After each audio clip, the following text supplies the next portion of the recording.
what gaps did you find? Yeah, so Rick's idea was that we have done a great job in GWAT with defining the different phases of care in TC3, and we all know those quite well. The care under fire, tactical field care, and CASEVAC care. And a lot of the educators out there, when we're working with our partner forces or even teaching our conventional or non-medical folks, end up saying that TC3 is the basis for PFC. We haven't defined similar phases of care in PFC, and I think it's to the detriment for those who like to think about care in an organized mindset. So, I mean, are you talking something different than like rock truck house plane, or I guess what do you mean?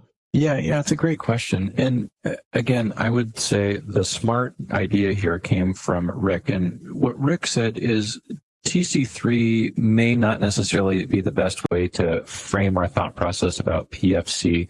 And his point is really that March is probably how our medics should be thinking about taking care of their patients. Because as we know well from many great publications, you think about March when you're in care under fire. You also think about March maybe through a different lens when you're in tactical field care, and the same as TACEVAC. And so Rick's point is we should continue to think about March irrespective of the setting that we're in, but maybe we think about it through a different lens when we're in prolonged field care. So in damage control surgery, before we even take the patient for that initial surgery, we have to initially resuscitate the patient.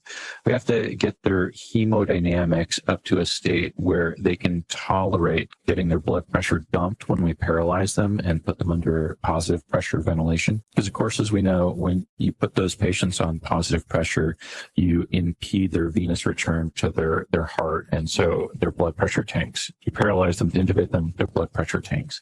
And many of us in the community have done a great job, unfortunately, killing a lot of our trauma patients by inadequately resuscitating them before we intubate them and take them to the OR. And then that's phase 0 of damage control surgery.